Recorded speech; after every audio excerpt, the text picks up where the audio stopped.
آج کا جو میرا ٹاپک ہے وہ یہ ہے کہ ہم سردیوں میں مختلف بیماریوں سے کیسے بچ سکتے ہیں، کیونکہ سردیوں میں نزلہ، زکام، کھانسی، گلے میں درد عام ہیں، لیکن صحت مند غذا کے ذریعے نہ صرف ان بیماریوں سے چھٹکارا حاصل کیا جا سکتا ہے بلکہ سردی سے صحت پر پڑنے والے برے اثرات سے بھی بچا جا سکتا ہے۔ بس آپ کو سردی کے موسم میں ان 5 چیزوں کو اپنی غذا کا حصہ بنانا ہوگا۔ مزید ویڈیو جاننے سے پہلے سب سے پہلے آپ یہ جانیے۔ السلام علیکم، welcome to my channel Hasina beauty tips. میرے چینل کو سبسکرائب کریں اور سائڈ میں بیل آئکن دیا ہوا ہے، اس پہ ضرور کلک کر دیں تاکہ میری ویڈیو کا ہر نوٹیفیکیشن آپ کو شروع میں ہی مل جائے۔ تو چلتے ہیں ویڈیو کی طرف۔ ناظرین، یہ جو شملہ مرچ ہوتی ہے اس میں وٹامن سی بہت زیادہ پایا جاتا ہے، اور وٹامن سی انسان کی کمی میں نہ صرف تھکاوٹ کا شکار ہوتا ہے بلکہ یہ جو ہے انسان کی صحت پر برے اثرات بھی مرتب کرتا ہے اگر انسان کے جسم میں وٹامن سی کی کمی ہوتی ہے تو۔ اور ناظرین، وٹامن سی سے بھرپور جو پھل ہوتے ہیں جیسے کنو، مالٹا، گریپ فروٹ اور موسمبی جو ہوتی ہے، یہ جسم میں وٹامن سی کی کمی کو پورا کرتے ہیں۔ اور ناظرین، جو شملہ مرچ ہے وہ بھی بہت زیادہ اس میں وٹامن سی پایا جاتا ہے۔ تو سردیوں میں شملہ مرچ کو اپنی غذا کا حصہ بنائیں۔ اور ناظرین، اس کے علاوہ سردیوں میں اسکن کی بہت زیادہ بیماریاں ہو جاتی ہیں۔ ٹھنڈک کے باعث ہماری جلد خاص طور پر ہاتھوں اور چہروں کی بری طرح متاثر ہوتی ہے، لیکن بھاپ میں پکی ہوئی مچھلی جلد کی بیماریوں سے لڑنے میں بہت زیادہ مددگار ثابت ہوتی ہے۔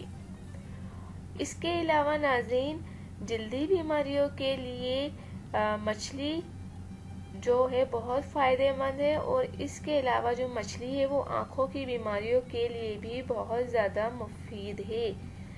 اس میں موجود جو اومیگا 3 اور اومیگا 6 فیٹی ایسڈز جسم کی اندرونی بیماریوں سے لڑنے میں اہم کردار ادا کرتے ہیں۔ اور ناظرین، مشروم جو ہیں وہ مغربی کھانوں میں استعمال ہوتے ہیں۔ ہمارے یہاں مشرومز کو کھانے میں زیادہ استعمال نہیں کیا جاتا۔ ناظرین، مشروم کو ہم کھمبی بھی کہتے ہیں۔ یہ جو پھل ہے، مشرومز میں قدرتی طور پر ایسی خصوصیات پائی جاتی ہیں جو جراثیم کش ہوتی ہیں اور سردیوں میں انفیکشن پیدا کرنے والے جراثیم سے لڑتی ہیں۔ مشرومز میں وٹامن ڈی بھی کثرت سے پایا جاتا ہے جو ہمارے نظام ہضم کو طاقتور بناتا ہے۔ اس کے علاوہ ناظرین، مچھلی کا تیل بہت زیادہ فائدہ مند ہے، اور ناظرین یہ جو ہے ان بیماریوں سے لڑنے میں بہت زیادہ مددگار ثابت ہوتا ہے، کیونکہ ان میں بھی اومیگا 3 اور اومیگا 6 جو ہے وہ بہت زیادہ مقدار میں ہوتا ہے، اور اومیگا 3 سانس لینے کے عمل کو بہتر بناتا ہے۔ تو ناظرین، آپ مچھلی والے کیپسول کو اپنی غذا کا حصہ بنائیں، سردیوں میں خاص کر۔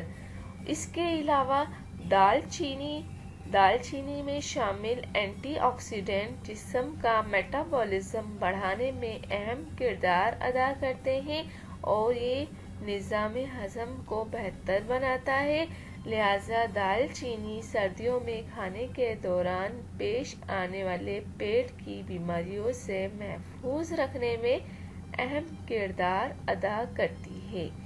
تو ناظرین، جن 5 غذاؤں کا میں نے ابھی ذکر کیا ہے یہ سردیوں میں اپنی خوراک کا حصہ بنا لیں، انشاءاللہ تعالی آپ بیماریوں سے محفوظ رہیں گے۔ تو ناظرین، جانے سے پہلے صرف اتنا ہی کہوں گی، میرے چینل کو لائک کرنا، سبسکرائب کرنا، شیئر کرنا ہرگز نہ بھولیں۔ تھینک یو، اللہ حافظ۔ ملتا ہے نیکسٹ ویڈیو میں، اور وہ بھی آپ کی پسند کی ویڈیو کے